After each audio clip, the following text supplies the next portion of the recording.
28-41 ग्रामीण विकास और सामुदायिक विकास के बोलने का मौका दिया, इसके लिए धन्यवाद। सभापति महोदय, 70% आबादी भारत की गांव में बसती है और जिस तरह से पिछले कुछ वर्षों से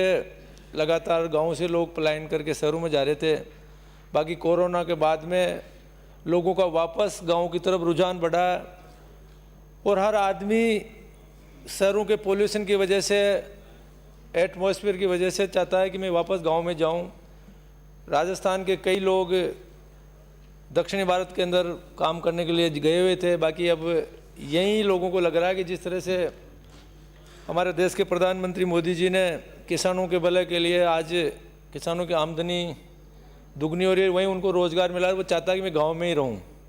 बाकी जिस तरह से गाँव के विकास के लिए बहुत कुछ करना है जिससे वो वहाँ पे रह सके और उनकी जो सुविधा जो उनको शहरों में मिलती वो वहीं पे मिले। इसके लिए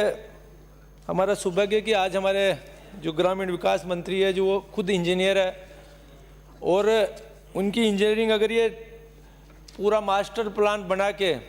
अगर तरीके से अगर ये करेंगे तो ज़रूर गाँव का संपूर्ण विकास होगा, शहरों जैसी वहाँ पर सुविधा मिलेगी। बाकी विकास में सबसे बड़ी बाधा है कि उसके कर्मचारी पूरे हो, सारे चाहे ग्राम विकास अधिकारी हो, नरेगा के जेएन हो, काम के दूसरे जेएन हो, एलडीसी हो, पूरे भरे हो तो ज़रूर पूरा संपूर्ण विकास होगा। बाकी मैंने पिछले समय में भी हमारी सरकार में हमारे मुख्यमंत्री जी को मैंने निवेदन किया था कि हमारे 5 अगर पद हम भर देंगे तो हम लोगों की 90% समस्या अपने आप ही ख़त्म हो जाती है और जनता की कुछ करने की ज़रूरत ही नहीं है।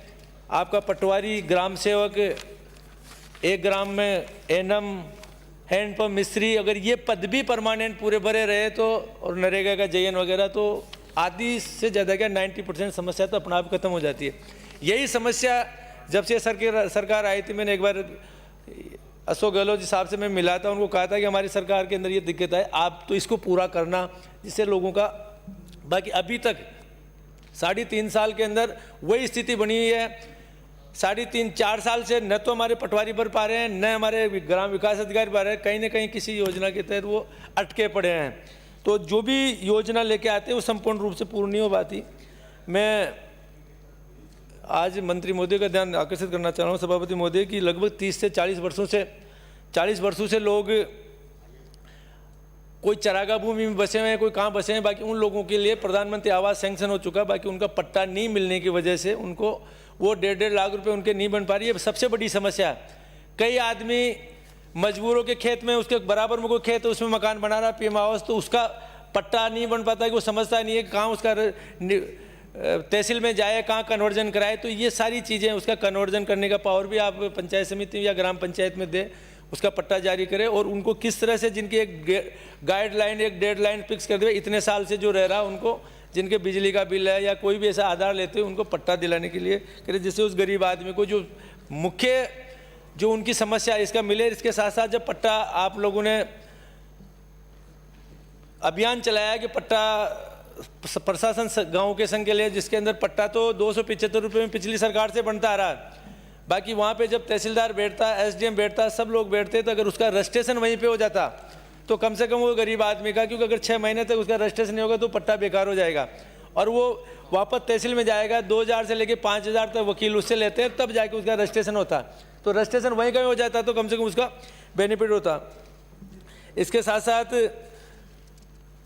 ग्रेवल रोड की बातें चल रही थी विकास के लिए, तो ग्रेवल रोड में जब भी कई मान्य सदस्यों ने बोला कि रास्ता रिकॉर्ड में नहीं होने की वजह से आम जन आते जाते रहते हैं, बाकी रिकॉर्ड में नहीं होने की वजह से ग्रेवल रोड सैंक्शन नहीं हो पाती है। तो उनको कहीं ना कहीं ऐसा कोई आधार बनाए जिससे उनको रिकॉर्ड में दर्ज हो जाए तो लोग वो ग्रेवल रोडें बन सके। पंचायतों में जो पहले जो अनुदान मिलता था, जो भी बताया मान्य सदस्य आपके पक्ष वालों ने, कि जो पहले अनुदान था, हरीश जी ने बताया कि जो अनुदान मिलता था उससे परसेंटेज कम हो गई, तो जबकि बढ़नी चाहिए, तो वो अनुदान जो कम हुई है उसको आपकी तरफ से बढ़ाए, उसको रोके नहीं, जिससे पंचायतों का संपूर्ण विकास हो। इसी तरह से पंचायतों की आय बढ़ाने के लिए कई ग्राम पंचायतों में कई तरह के खनिज मेटेरियल निकलते हैं। डीएमएफटी के तहत वो पूरा पैसा जिले में ले जाते हैं और वहाँ मनमर्जी करके कलेक्ट ले जाता है। बाकी उसी ग्राम पंचायत में जहाँ खनिज निकलता है तो उसकी रॉयल्टी का कुछ हिस्सा उस ग्राम पंचायत को मिले, तो वो आत्मनिर्भर बने और उस ग्राम का विकास में उसकी भागीदारी बढ़े। इसके साथ साथ सरपंच, पंच, प्रधान, इन सबको जो अधिकार अब कह रहे हैं कि हमने पंचायत राज को मजबूत करने का काम किया है, बाकी जिस तरह से पिछले 3 साल के अंदर प्रधानों का, सरपंचों का और जिला परिषद के सीईओ का, कलेक्टर से लेके विकास है, सबके कानून के तहत इनके अधिकार कम कर दिए हैं। और वो अधिकार कम करने की वजह से जो ग्राम विकास अधिकारी एलडीसी मनमर्जी करता है, न तो उसको एपीओ कर सकते हैं, न उसका कोई बिगाड़ सकते हैं। वो जब चाहता है, जब वो गरीब आदमी को लूटता है। कई जगह से आप लोगों ने शिक्षा का भी अनिवार्यता हटा दी, तो कई बेचारे सरपंच जैसा अनपढ़ आते हैं, तो उनको तो चलाता ही वही ग्राम विकास अधिकारी है, और उसको कोई वीडियो या कोई आपका सीईओ उसके खिलाफ कार्रवाई नहीं कर सकता, न उसको एपीओ कर सकता है। तो जो मजबूत करने का जो काम है, उसको अधिकार दिलाने का वापस आप काम करें, तब जाके इसका संपूर्ण विकास हो पाएगा, तब जाके गरीब को जो उसकी जो आवश्यकता है उसको पूर्ति हो पाएगी। नरेगा की जो सैंक्शन के लिए अभी माननीय आरएस जी ने सबने कहा कि नरेगा की सैंक्शन वहाँ पे जाते हैं, जिला परिषद में जाते हैं, और बेचारे सरपंच समझते नहीं, तो लगभग 6-6 महीने तक वो सैंक्शन अटकी रहती है। अगर ये पंचायत समिति के अंदर 10 लाख तक की पंचायत समिति में अगर ये पावर दे दे, तो वहीं के वहीं सरपंच रोजाना पंचायत समिति जाता है, तो उसकी सैंक्शन वहाँ निकल जाए। तो डबटेल में जो भी पैसा कम से कम 10 लाख की, कोई 2 लाख रुपए ग्राम पंचायत देके या 4 लाख रुपए देके, कम से कम 10 लाख रुपए का काम तो सरपंच वहाँ पे ज़्यादा करा ले और उसको योगदान मिले। सबसे बड़ी जो समस्या है नरेगा की, कि नरेगा का रोजगार पूरे दिन कैसे हो। अभी बता रहे थे कि औसत एवरेज दिन 47 आए। माननीय सदस्य अभी चोटन से आने वाले पद्माराम जी ने बोला कि नरेगा को कृषि से जोड़ना चाहिए। सबसे अगर वास्तव में किसी को रोजगार देना और किसी का भला करना, तो अगर नरेगा को कृषि से कार्य से जोड़ा जाएगा तो ये सबसे बड़ा भला होगा। और ये आप और इसका यह होगा तो केंद्र से, बाकी आप लोग इसका प्रपोजल बना के आप लोग यहाँ से कोशिश करेंगे 100 दिन की बजाय 100 दिन करने की बजाय अगर इसको कृषि से जोड़ने के लिए कुछ ऐसा करके, तो इससे जरूर किसानों का भला होता।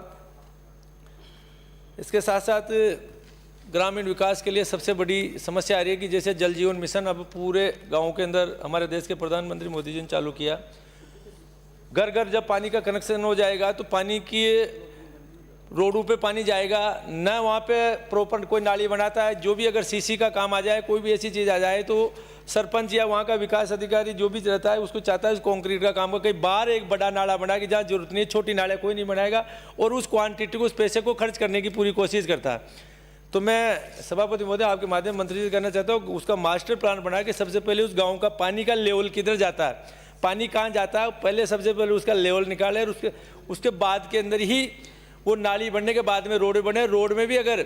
इंटरलॉकिंग टाइल डबटेल में बनाए तो इंटरलॉकिंग टाइल कम से कम उसकी 10 साल की तो उसकी गारंटी होती है। वो जहाँ फैक्ट्री से बन के आएगी उसकी कम से कम स्ट्रेंथ तो चेक होगी। बाकी वो सीसी रोड बनाते हैं, सीसी रोड बनाने के बाद में 2 से 3 साल बाद के अंदर वो बिल्कुल ख़त्म हो जाती है। तो ये तो आपके यहाँ से राज्य सरकार की तरफ से आप आदेश करें कि कम से कम सब जगह आप खुद इंजीनियर हो, इंटरलॉकिंग टाइल की ही बने, जिससे उसकी 10 साल के अंदर जो पैसा बचेगा, 8 साल जो पैसा बचेगा, उस पैसे से आप जो दूसरे जो जरूरी काम है उनमें पैसा लगा सकते हो। कई गार्डन बनाने से लेके, कई रोड लाइट से लेके, एक कचरा संग्रहण से लेके, जो खरीदने के लिए कम से कम 1-2 हज़ार तक की आबादी से ज़्यादा का जो ऑटो टिप्पर जो नगर पालिका में या नगर परिषद के अंदर जो चलता है, उसी तरह से कोई एक फिक्स करे उसके अंदर ऑटो टिप्पर खरीदने की उनको परमिशन दे, जो कम से कम डेली वो कचरा परिवहन हो जाए और उसका साफ सफाई पूरी व्यवस्थित हो।